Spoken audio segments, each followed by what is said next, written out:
Well, check it out. I got the, finally moved a proper desk into here. Got speakers hooked up to the laptop. I got my mic on one of those arm thingy boobies. Really moving up in the world, aren't I? Alright, just gotta get that one last board put on. Yeah, I'll get it done. Alright, let's get after it. Alright, where are we here in the world today? I mean, what time? Why is my flashlight on? It's 8:30 a.m. my time. I wasn't sure what I was going to do this morning yet. Usually I'd have you guys taking care of getting people heard. Starting at 5 or 5:30 in the morning, but Nino's going to be getting a hold of me, I don't know, 11:30 my time or something, 10:30. So I've got some time. What am I going to do at that time? I'm going to get some voices heard. That's what I'm going to do at that time right now. So let's get into it. And you guys are probably not even going to see this until after me and Nino's talk, I'm guessing.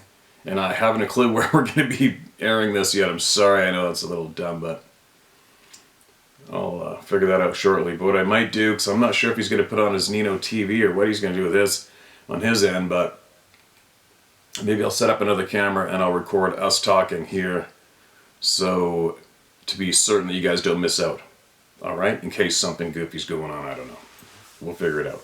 Everybody will get to hear it eventually, no matter what. Now, let's get some voices heard.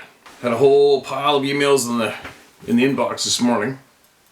And I've been doing a lot of emails of people waiting. But I'll do some recents. For the hell of it. Sometimes they can be relevant to some of the past videos, right? That's why I like to go back and forth a bit, because it kind of sucks if something important comes up in relation to, say, yesterday's video or the day before, and it might be important or significant, and we don't find out till like a year later, right? So that's why I'm trying to go back and forth. Newer, older, and mix it up. This is titled, A Personal Message. Is this to be shared?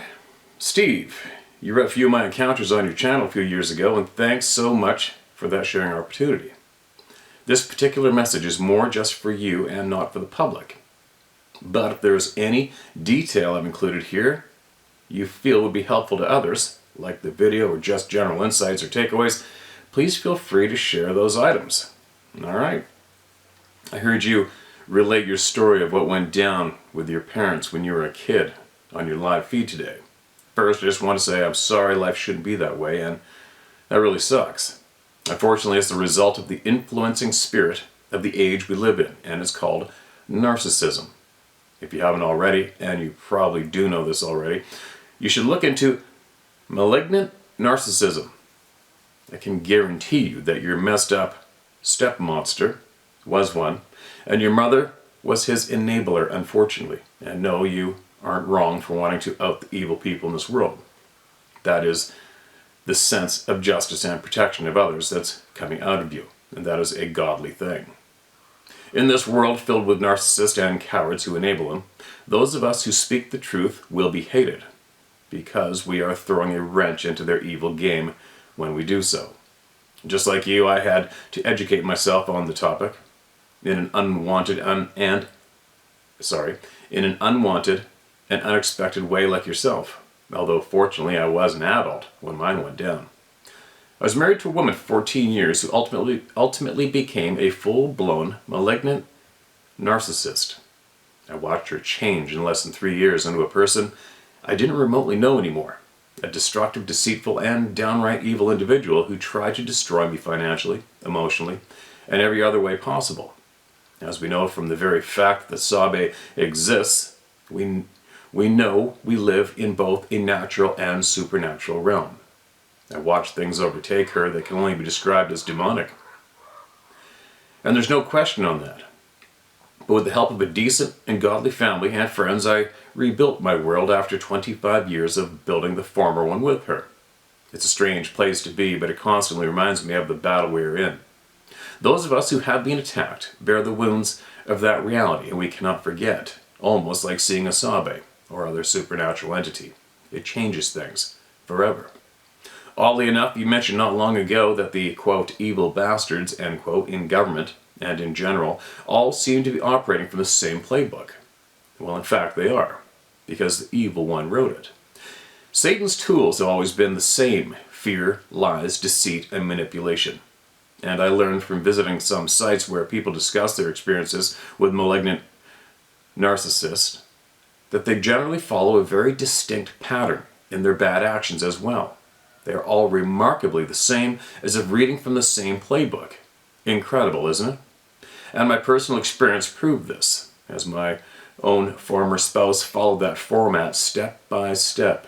Excuse me. Once I figured out what she was or had become, I watched in amazement, recognizing each step and anticipated the next, because they have been outlined in so many locations / sites dealing with the disorder. Why is that? I think we know. In that light, here's a brief video. I can't share that from right now. It's from the Tipping Point show on Klaus Schwab in the WEF's Great Reset, which should, in essence, be termed the Fourth Reich. As is mentioned in the video, Klaus grew up as a boy in Nazi Germany, and his dad was a Nazi factory owner who used slave labor. His plans for our future are only a thinly veiled copy of the things he and his family were a part of growing up. They have been strategically placing people who agree with their ideology into global positions of power around the world. Jimmy Evans has some other very good Tipping Point shows if you want to know how and why things are happening in light of Bible prophecy. And if you watch a few, you may have a lot of questions answered as to what's currently happening in the world and why, and also what to look for next. Anyway, keep fighting the good fight, brother. Walk with Jesus. God bless. All right, God bless you too. Thanks for the email. Kind words. There's not much in there that I wasn't aware of myself already, but I'm sure there's a lot of ears out there who could have possibly benefit from hearing that share. It's funny, isn't it? How it just blows me away how people can get in those positions. It's really, really bizarre how one human being, or maybe a couple, can manage to get that kind of power control. It's so bizarre. You know, like when you say, as an easy example, blatant one, the dictator in North Korea. One dude. And you watch the power and control and he has over all those people, and the fear that you can just see they fear him. One person. Is it so freaking bizarre? So bizarre to me. It's almost like those people who get in those positions is they've been given that recipe. It's a training program, whatever it is, a recipe that really, really works and is very effective on corralling up human beings and getting them to do whatever you want, no matter what. And eventually you can start killing the humans and the other ones won't do anything. They'll just stand there and not do nothing. Isn't that weird? But we are guilty of it too, right? We're just going to sit back and watch the Klaus Schwabs and the Fossies, the Gates do their thing. And they're still doing it. And we're just sitting here doing nothing. Is that bizarre? Very bizarre thing. Well, hopefully somebody smarter and more powerful than me is doing something. Because I'll tell you what, somebody eventually needs to lead the people to fight for the good. You know, as we watch these characters building up their power, building up their plans, getting ready to execute our plans. It's almost like a rogue enemy country building up their arms, building up their weapons, and you know they're getting ready to come and get your ass. So in turn, then the other countries normally start building up their defense to get ready to go kick their ass. Why aren't we doing that? Our enemies are in our faces, and they're building up their power. They've got their plans set and they're getting ready to unleash it. So why aren't all of we, the good free people, building up our defense and going over there and kicking their ass? Right? Because that's what we do. That's what we're supposed to do. Why aren't we doing it? Why is that dude not in hiding right now? Right? Anyway, a little bit of an off-topic ramble there, right? Let's keep this ball going. These are all recent emails in the inbox. BF with Asian eyes. Steve, thanks so much for all you are doing with us at the round table. I've been with you for 3 years and have submitted several illustrated emails. This is a short one. I hired a man to help me on my property who had worked up in Alaska for many years doing construction and worked on fishing boats. He had seen Sabe on numerous occasions and says some of the ones he saw had Asian eyes. This is the first I've heard of this and was wondering if you or anyone at the round table have witnessed this. When I hear it once, I look to see if it is repeated elsewhere. Thanks, Judy Benjamin. There you go, the question's out there. I'm not the guy to ask because I don't know. I don't know. There's definitely a whole pile of different variations, just like human beings, right? From tanned color flesh to black to charcoal gray. Charcoal gray is a real common one. Big, huge brown eyes. Big, huge all black eyes. Red eyes, glowing eyes. Pointed forehead, rounded head. Or pointed head top, rounded head, right? Everybody varies. Alright, this is titled Childhood Experience. Steve, I've listened to you for a long time, and I'm not sure how long. Go ahead and share my name. I'm 63 and I don't have many friends anymore. I couldn't care less about what people think of me. For the record, keep on doing what you do, and here's my story. Many years ago, when my family lived in Elk River, Idaho, I was around 6 or 7 at the time. We lived right next to the heavily forested area surrounding the town. Elk River only had around 300 people in the town, so it was not large. Since the forest snuggled up to my backyard, I used to wander into the forest to play. Separating my yard from the forest was an alley. We were supposed to leave our trash can back there for them to pick it up. My dad was a school teacher there. During the time we lived there, we had to buy 3 galvanized steel trash cans because they were constantly being destroyed by, my parents told me, a bear. I told them once about my going to play in the forest, and my parents told me not to even step foot into the forest, ever. They said I might be attacked by a bear. I think my parents knew there was something else in there, but they didn't want to scare me and my brothers. Many times during the day after school, I'd be playing in the yard and it would go silent. I felt something staring at me, but I never saw anything. Maybe it was just my very active imagination, but I didn't feel like it was a bear. I told my parents about it, but they ignored me, or at least acted like it was nothing. That experience has always marked me and made me very nervous of becoming the forest ranger I always kind of wanted to be. Anyway, no sightings or excitement, but I wonder if the destruction of the trash cans was indicative of a bear or something larger and bipedal. You have been out there a lot longer than I have. Would that be a bear or possibly a Sasquatch? Let me know, please. Don't know, wasn't there, but your gut is already telling you what it was. Right? Your gut knows. You already know. So keep trying to tell everybody. You already know the answer. It's inside you. You know. It's your intuition. Your intuition, your sixth sense is there. Lots of people just aren't connected to it intimately yet. Right? You already know. Sounds like your parents knew too. Alright, experiences. My name is Larry Ganger.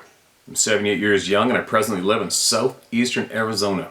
I've been listening to your Sabe channel podcast since shortly after you separated How to Hunt from the Sabe experiences. I love your channel, Steve, because it's informative and the truth is getting out, and I appreciate your honesty and straightforward, no BS approach. I've told many people of my experiences and I don't care what they think. I want to tell you of 2 experiences. One Sabe and one I don't know, but would like your opinion on. Both encounters happen in Oregon. I've had many other supernatural experiences that do not fit what you're doing here, so I will not tell those. Experience 1, July 76. My wife and 2 children, ages 12 and 7, moved across the Oregon Cascade Mountain Range from Corvallis, Oregon to Sisters, Oregon. Or at the time, Sisters was a small 800 people community at the base of the east side of the Central Oregon Cascade Mountain Range. I was so naive as to forest management, I didn't know there were designated areas to get firewood. I thought I could just go anywhere to get what I needed. On a Saturday in late October or early November, we were running low on kindling, so we decided to go south of Sisters about 12 miles alongside the road where there was a large growth of 2 to 3 inch diameter trees with many blowdowns on the ground. We figured they would be easy to collect, saw up, and load into our vehicle trunks. The morning was chilly, high 20s, low 30s, so about 8 a.m. we bundled the kids and ourselves and headed out in our 2-car caravan. On arriving at our spot, we pulled off the road and got busy. The only tool I had was a small bow saw.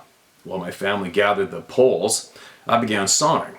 We quickly loaded my wife's trunk, and she took the kids and headed back for town. Once they were gone, I started sawing wood to load in my car. But after a couple of minutes, every hair on my neck, arms, and spine stood up. I felt I was in danger, that I should leave. There was no mind speak, or fear, mind you, just an intense feeling that I was in danger and needed to leave. I also knew something had eyes on me. I immediately stood up as my gaze was drawn to a downed tree about 40 feet away. It had snapped about 4 feet off the ground and had been there a while, as there were weeds and branches obscuring any sight underneath the tree. I studied that tree briefly, looking for something out of place, but I saw nothing. I then slowly did a full 360 turn, looking for a sign of any indication of an animal in the vicinity. But again, I saw nothing. I later learned I should have looked up into the trees, but it never occurred to me then. I chided myself for an overactive imagination, so I knelt back down and I got back to work. Almost immediately, the hair again stood up and those feelings and thoughts came back. So I stood and repeated the slow turn, looking for signs something was out of place. Nothing. Again, I studied the downed tree to see if I could see anything behind it, but to no avail. Again, I shrugged it off as imagination and knelt to get back to work. The feelings and hair stood up, but this time, as I stood, and I don't know why, I said out loud to myself, more to myself than anyone or anything else, "All right, I got the message. I'm leaving." It took me 2 trips to get all the wood and my saw to the car, but once loaded, I went to the driver's side door, took one last look around, got in, started the car, and left. Never saw or heard or smelled anything unusual or out of place. On the following Monday, when I went to get the kids from the babysitters, I must have said something to her. Her husband is part Native American, and at the time was a heavy equipment operator for the Forest Service. 3 days later, when I went to collect the kids, Bill was home. I'll call him Bill, not his real name. And he was known for being a straight shooter, and not one to BS people. I stopped at the picnic table and said hi, and he said to get some iced tea or coffee and come back to talk to him. When I returned, he immediately asked me to tell him what happened the Saturday before, so I told him. He asked if I knew what it was that bothered me, so I told him I really didn't know, but figured it was probably a cougar, a bobcat, or a bear. He said, "I have 3 comments. You have some brave to take a warning like that 3 times, plus make 2 trips to go back to the rest of the wood after you were warned." He smiled. "Did you check the trees above you?" Dumbfoundedly, I shook my head. "No." "You should have." Then Bill asked something I've heard you say. "You ever heard of an apex predator giving a warning before attacking?" I thought for a minute, replied, "No." "So what do you think it was then?" he asked. I shrugged my shoulders and told him I had no idea. He asked, "Could it have been a Bigfoot?" I thought he was joking, so I laughed and said something to the effect that I believed they could be real, but that they were myths or folk tales. Weren't they? For the next hour plus, he related his personal experiences with the people of the forest. I want to tell one of his stories. Bill was on a job site in Washington State using a D8 cat to cut a road into an area that was going to be logged. He was on the side of the mountain when he stopped for lunch. Where he stopped had about 600 to 700 cliff drop off on his right. He sat on the edge of the cat with his legs dangling over the track to eat and enjoy the scenery of the valley below. As he took a bite of his second sandwich, he heard a faint noise behind him, but on the other side of the cat. He turned to look, and to his surprise, his face was about 18 inches away from a huge Sabe face. It was leaning on the track, looking at him with a faint smile on his face. He said he knew he was in no danger, and he felt no fear. Crazy. For some reason that morning, he had asked the place he was staying at to pack an extra sandwich for his lunch. He slowly reached into his lunchbox, grabbed the sandwich, unwrapped it, and held it out to his new friend. The Sabe took it, ate it in one bite, pushed off the track, gave a slight grunt, turned, and walked off into the woods, giving him one last look over on the way. After hearing all his encounters, I left their house that night a firm believer in the forest people. Experience 2. This experience occurred in the early 80s, late summer on the Warm Springs Indian Reservation. I'd had some business meetings in Portland, Oregon, so my wife accompanied me to visit some friends. When I was done, I picked her up, and we decided to take the long way home, Highway 26, through the reservation to Highway 97, south to Redmond, Highway 126, west to Sisters and home. The trip was progressing well. We were enjoying our time together. We were about halfway across the reservation with very light traffic when I glanced out my driver's side window to see a, quote, coyote, end quote, pacing the car. I asked my wife if she saw it. She said she did. The coyote was slightly larger than normal, but not a giant or abnormal in any way. It paced me for almost a mile before it turned and disappeared into a group of trees and bushes. The only thing unusual was I was doing 65 miles per hour. Somebody is already calling me a liar, but we saw it, and you weren't there. So what did I see? What could run that fast and for that long? That reservation is known for many unusual and creepy things happening there, and this certainly was one of those. So what do you think? What did I see? A shapeshifter? A wendigo? What? Thanks for your time. Blessings to you, Sarah, and this family of the round table. I don't know, man. Sounds to me like you saw a coyote doing 65 for sure. What was it for real? I don't know. That sounds absolutely bizarre. That would freak me out. I don't know. Is it one of those parallel world things? Different vibration things? And a window was opened up slightly enough for you to see something, or maybe something to distort. I don't know. Let's see if somebody else has seen the same thing, because that's another one that not too many people are going to want to scream out loud about, right? Not too many. Bizarre. Anyway, appreciate you sending that in, man. Absolutely appreciate you sending that email in.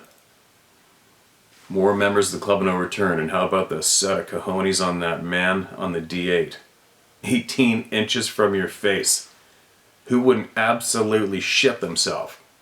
Right? Freeze, panic, cry, fetal position, suck your thumb. I'll just open my lunch box and give him a snack. Here, buddy. Right? Crazy. Lots of people have different reactions to all sorts of different circumstances, though, right? I've seen people freeze. I've seen people run screaming. And then I've seen 16-year-olds just hunker down at 30-06, cool hand Luke, not even frickin' tremble, and get the shit done. It's just weird how I've watched different people over the years react differently in similar situations. Urgent. Sharing my terrifying Sasquatch encounter in southwestern Colorado. Hello, Steve. I hope this email finds you well, as I urgently need to share a spine-chilling encounter I had during an elk hunting trip in southwestern Colorado, near Norwood, back in 2018. It's a story that has left me trembling with fear and uncertainty. As a retired law enforcement officer with extensive experience in the mountains, I thought I had seen it all. But that fateful day in the forest changed everything. Before I have entered the woods, an eerie sense of being watched sent shivers down my spine. I could feel an unseen presence lurking in the shadows, making me question every step I took. And then the unimaginable happened. From the dense underbrush emerged a towering figure, a creature that resembled what people describe as a Sasquatch, standing at an imposing 10 feet tall. Its reddish-brown fur blended perfectly with the natural hues around it. Its human-like face, with a heavy brow, large eyes, and a wide mouth filled with flat teeth, sent a wave of terror through my entire being. As I continued deeper into the forest, the creature followed me, mimicking my every move. The stillness of the air was broken only by faint knocking sounds coming from the opposite side, south, about 100 yards down the hill. My heart raced as I realized this elusive being was attempting to communicate with something or someone else. Suddenly, the forest erupted in a blood-curdling scream that seemed to reverberate through my very soul. My legs turned to jelly, and I felt paralyzed with fear. I knew then that I had stumbled upon something beyond comprehension, and I couldn't bring myself to believe what I was witnessing. Terrified and unnerved, I made a hasty retreat, not daring to look back until I was safe in the confines of my truck. The creature vanished into the forest, leaving me haunted by the nightmarish encounter. In the years since that harrowing event, I have kept this secret locked deep within, sharing it with no one, not even my closest family. The fear of ridicule and disbelief has silenced me, but your dedication to supporting those who have undergone extraordinary experiences gives me the courage to finally share this chilling tale. Despite my fear, I still hunt and venture into the woods. However, today it means something different to me. Every rustle of leaves and snap of a twig sends a jolt of anxiety through my body. And my neck is a little more sore nowadays because I find myself constantly looking around, hyper aware of every movement and sound. Steve, I need to express my deepest gratitude for the impact you have had on the lives of individuals like me. Your unwavering support and compassion give us strength to embrace our curiosity and seek answers despite the overwhelming fear. If there's any way I can contribute to your cause or help others who have faced similar terrors, please do not hesitate to reach out. Thanks, Steve, for all you do. Your commitment and kindness have touched countless lives, including mine. I'm forever grateful for your work. With a trembling heart and genuine appreciation, please don't use my last name. Okay, man, I got you. Welcome to the club, right? It's shitty that you've had to harbor that for such a long time, man, but we're here now, right? We're all here now. One big happy family. You found your people. It's funny how many people out there follow all of you intently on here, and they still, it's just so hard for them to come forward still, right? It's just like I heard a little while ago, they did a poll. Who did it? I forget who did the poll. And the number one fear for human beings is public humiliation. Of all the fears. Isn't that crazy? Why are we built with that? Why are we built with that? That weakness, that weak trait that is so common, it's possibly one of the main factors that has put many of our countries in the position they're in today. The fear of public ridicule, the fear of being shunned, the fear of going against that one political party, your political neighbors, whatever, right? The fear. I keep trying to pound it into people not be scared and try to lead the way in that department. I don't know how to do it smoothly. I don't know how to do it effectively, I don't think. It's like, how do I convince people to not be scared? It's like that dirty, filthy recipe. All those pricks who are manipulating people by the millions today. It's almost like they are given that secret handshake, that secret recipe to inflict fear and submission to humans. They've got the recipe. Now, who owns the recipe to ensure that all the people stop fearing? I want my hands on that one. Is it kept under lock and key somewhere? How do I even learn? How do I learn to work on my delivery to encourage people to not be scared? How do I do that? I don't know. Just keep going, right? Because eventually, the people who are harboring these shit-eating secrets they are trickling forward. It's been taking a few years for a lot of people, right? But they're starting to trickle forward. The courage is spreading. So something is working, right? Something is working here. Thank God. Right? Thank all of you. It's all you that are working together, right? Feeding off each other's courage and honesty. And it's helping. Babbling. No more babbling. Thanks again, man. Appreciate your offer of assistance. And I will keep definitely, we've got you. We need help. We send out the help request. There's no worries there. Alright, what's this one? Hey Steve, sent this before, but not sure you received it. Anyway, I had an overwhelming feeling come over me, and it was also telling me to take some pictures. This was in Indian Arm in North Vancouver. Had a few other encounters. I didn't notice this while taking the photo. It might be pareidolia, but the feeling accompanying the time makes me scratch my head. My name is Jay Wright. I've had several experiences in North Vancouver, once at Alice Lake in Squamish and around Cultus Lake. I also have a video I want to send you and ask if you can identify the call in it. Thanks in advance for taking the time to read this and others' experiences. Also, I had the overwhelming feeling to leave the area, like never before and never since. I left the area almost immediately and felt like I was hit with something hard to explain. There's a photo. Might be something. Looks a little creepy to me. Oh yeah. Yeah, it's kind of creepy looking, isn't it? Who knows, right? But I know one thing I can share is all those places you mentioned are all hot spots. And get this one. Sarah, before I met her, she was walking around Alice Lake. Obviously, she was living in Squamish before we moved here. And she was walking around Alice Lake with her dog. And she said all of a sudden she was overwhelmed with terror. Crazy, right? Overwhelmed with terror at Alice Lake. And I think I had one other person email into us that they had an experience at Alice Lake as well. For all you. And it's funny, you know, the conservation, the game warden office is just right nearby there too. Anybody curious where Alice Lake is? It's just north of Squamish.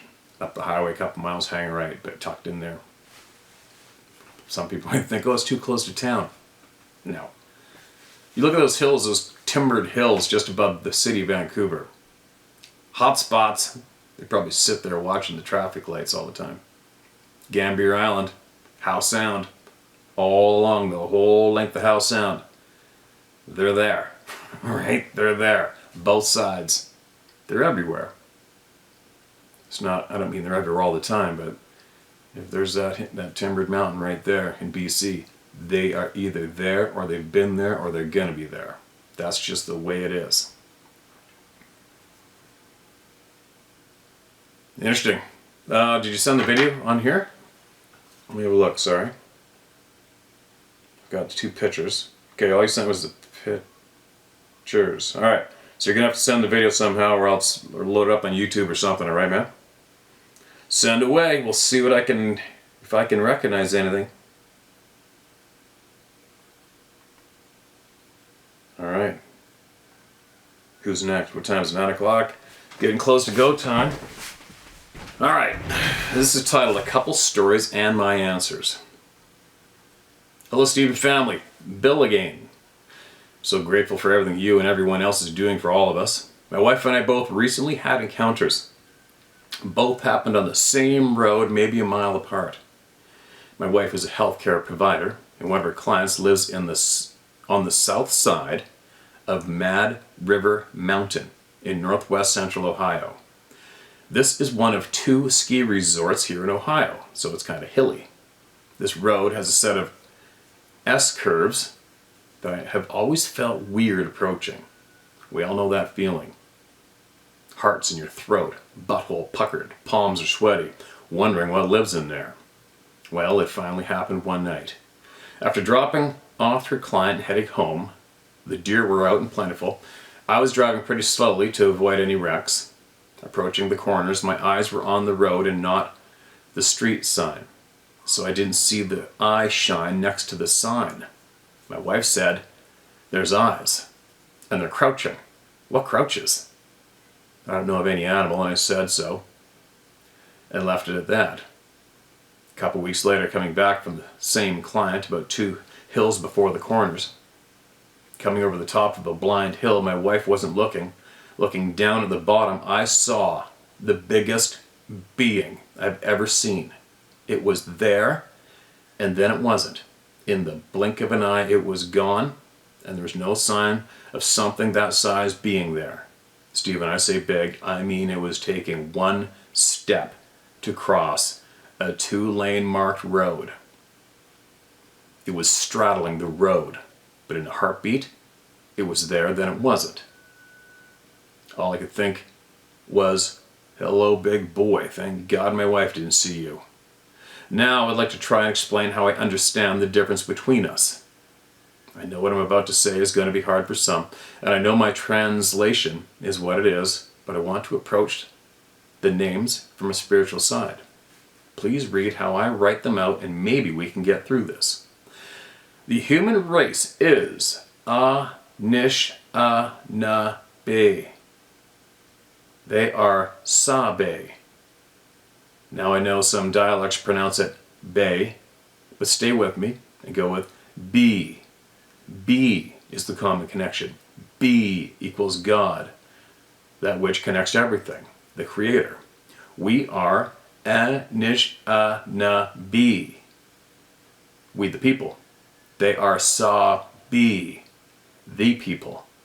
Read that again as written. Now with B, being God, we are 4 places removed from B, Anishinaa.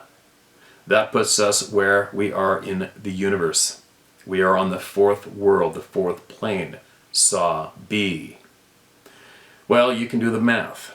They're only 1 place removed. They are only 1 place removed from B. That explains their otherworldly attributes and their ability to do things we will never be able to do. That also explains the hatred. There are rules. Now for the ones wanting to kill one is pretty easy.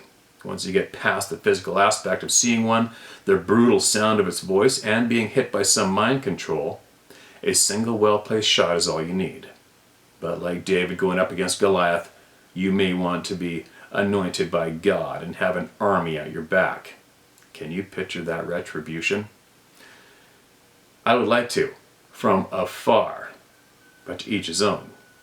Steve, you're a ray of light shining in the dark world. I would love to sit at a fire with you and have you ask your questions and hear the answers. Here are my answers to those questions. Keep them to yourself. Don't want to taint the pool. Number 1. Yes. Number 2. Yes, not what you are taught. Many cycles before this one. Number 3. The people. Number 4. Creator made us to serve Him, not you. Number 5. Creator. Number 6. Number 5. Creator. Number 6. The government. Number 7. Yes. Number 8. Can tell you, but you may not understand all. Number 9. No, some things are impossible. Some require help. Some you may remember. Number 10. What you say is evil, I may say is good. I could go deeper. But if I was asked why, I would try to keep it vague. And some need face to face, and some need face to face or a novel. Well, thanks, Steve. Much love and blessings to all who listen. Bill, am I allowed to say your name? I always do that. Okay, Bill Turley from Ohio. The last part got me a little confused. Interesting. Somebody's wheels have been turning and learning. Turning and learning. Wheels are turning and learning. That's a new one. Take from what you will, you guys, or leave it. But listen to everyone. There's some extremely important messages in a lot of these emails from people around the globe, right? Extremely important. Okay, one more. Grandpa's story. Hey Steve, I have a story my grandpa told me back in mid to late 80s. He was a man that worked falling timber most of his life. Just to give you an idea about the type of man he was, he always told us grandkids hunting and fishing stories. He was raised in Eastern Oregon, born in 1919, then moved to Southern Oregon in the early 50s. He once told me he could remember the last grizzly killed in Oregon and the last 2 wolves killed on a local mountain here in southern Oregon. So, to his story. Back in the late 60s, a logging crew was cutting a right-of-way in Northern California. The job was getting far from any local towns, so the crew would drive in and out every day early in the morning and leave late in the evening. On the weekends, they stayed in town at a local hotel or drove home. On Monday morning, as they drove to the job, they saw large tracks in the road. They didn't think much of it. So as the week went by, some of them heard strange sounds and yells from the tops of the hills in front of the job. Friday rolls around. They all go into town for the weekend. When they show up back on the job site Monday morning, the equipment had been vandalized. The foreman was pissed. The 55-gallon fuel and oil drums had been thrown off the side of the mountain. Not rolled off, but thrown. It was 20 feet to the downhill side of the road. The 2 bulldozers had their mufflers crushed like beer cans and bent over at 90 degrees. And what really scared them was the big power takeoff winches on the bulldozers had all the winch cable pulled out and strung all over the hillside. Some of the chainsaws were never found. Grandpa said he thought they were in the bottom of the canyon down the hill. All the gas cans had also been crushed like beer cans. Half the crew left that night and never worked that job again. No doubt. The remaining men got told to go home for a week or 2 and wait for a phone call to come back to work. When they all got the calls, the boss told them the problem has been handled, that they wouldn't have any more issues with local wildlife. It all hit home when you spoke about the Patterson-Gimlin extra film footage. I wish he was still alive to ask. Thanks for all the work, Steve. Keep up the faith. Yours truly, as I've been told, Grandpa didn't lie.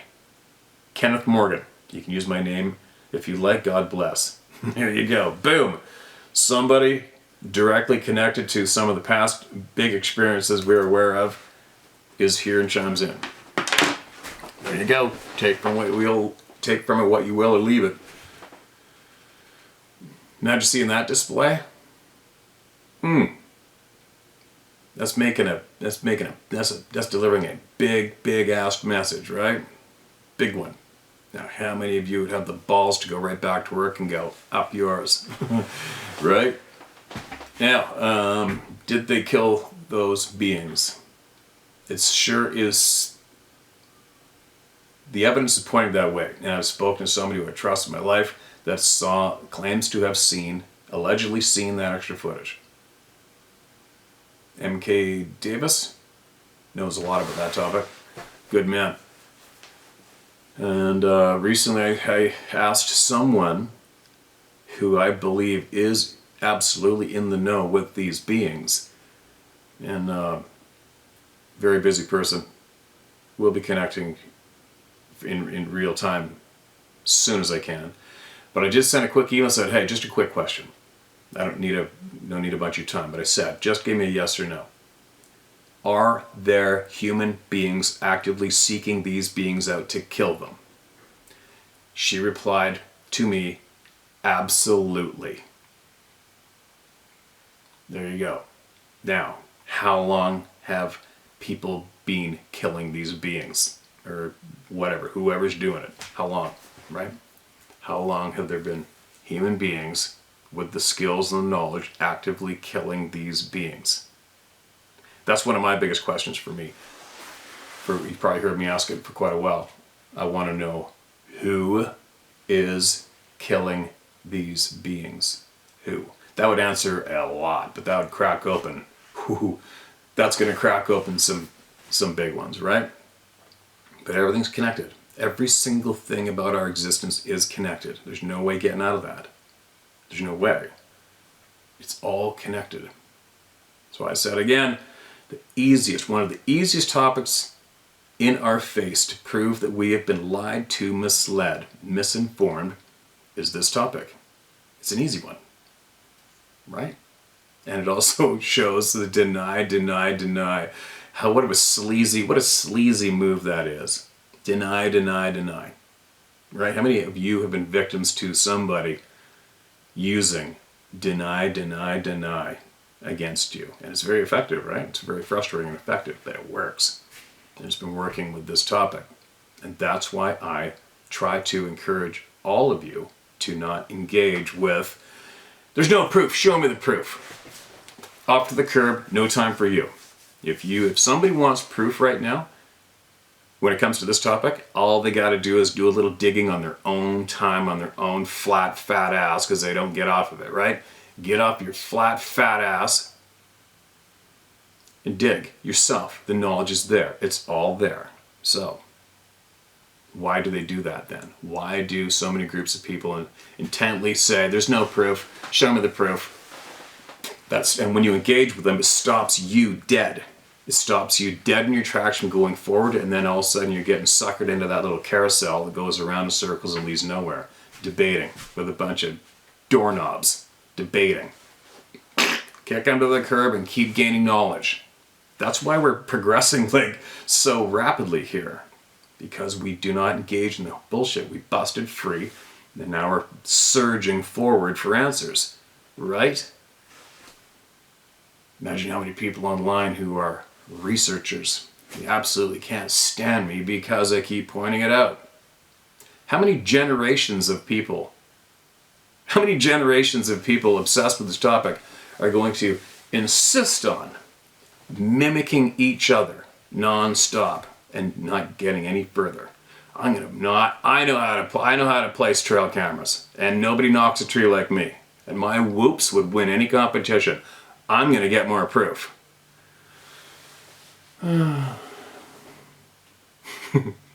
Poor bastards. How many more generations of people doing the same thing, dying with the same no answers, and then somebody fills that position and keeps doing the same shit? I feel bad for those people because they're stuck. They got sucked into that carousel.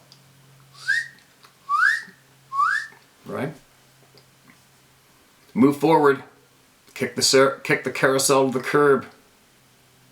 Throw some salt in its bearings and seize it up. And start surging forward and grab the frickin' knowledge. Anyway, speaking of knowledge, I gotta get my ass in gear because we have to get Nino and his people topped up with facts from all of you, right? I'll be back shortly.